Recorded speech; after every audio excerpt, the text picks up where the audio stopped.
Découvrir l'envers du décor d'un théâtre, les réserves secrètes d'un musée ou les lieux où ont vécu Baudelaire ou Yves Saint-Laurent.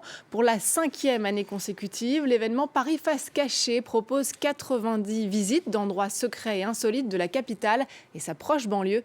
Reportage de Julien Chéhida et Clovis Casali. Le rendez-vous est pris devant le Café de Flore. Adresse mythique de Saint-Germain-des-Prés, de nombreux artistes et intellectuels sortaient dans le quartier. Alors ici, c'est l'ambiance, c'est le repère des existentialistes avec Juliette Gréco, Jean-Paul Sartre et Jacques Prévert qui habitent au dernier étage et qui menacent de se jeter à chaque fois qu'il a trop bu. Une balade truffée d'anecdotes souvent méconnues que notre guide nous raconte. Yves Saint-Laurent est venu vivre quelques mois tout là-haut, sous la verrière, chez Loulou de la Falaise, au début de sa maison de couture. Ils avaient pour habitude de venir tous les dimanches après-midi avec quelques amis du Sérail Saint-Laurent, boire le thé et manger des petits gâteaux tous les dimanches après-midi et refaire un petit peu les collections. Le quartier a bien changé. À quelques pas de là, il y a encore un demi-siècle, dans cet immeuble bourgeois, c'était sexe, drogue et rock'n'roll. Jim Morrison, son corps a été évacué suite à une overdose par la porte qui se trouve juste au bout d'une boîte de nuit qui s'appelait le Rock'n'Roll Circus.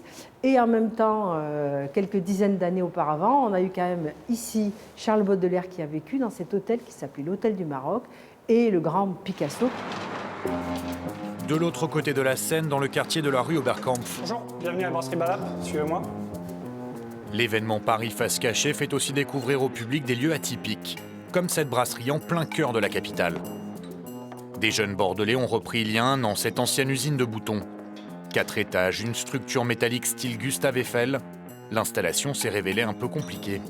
C'était 3 semi-remorques, un camion grue avec les cuves qui passaient au 3e étage de nos voisins. Ça faisait des images un petit peu fortes pour eux et inhabituelles.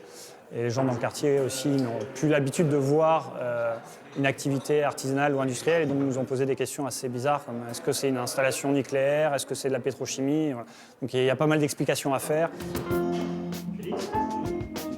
Succès à la clé. L'entreprise grandit dans ce cadre urbain rare et confidentiel.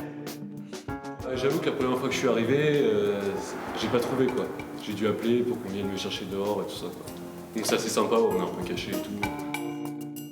Oberkampf et ses bars peuvent désormais se fournir en bière chez le voisin.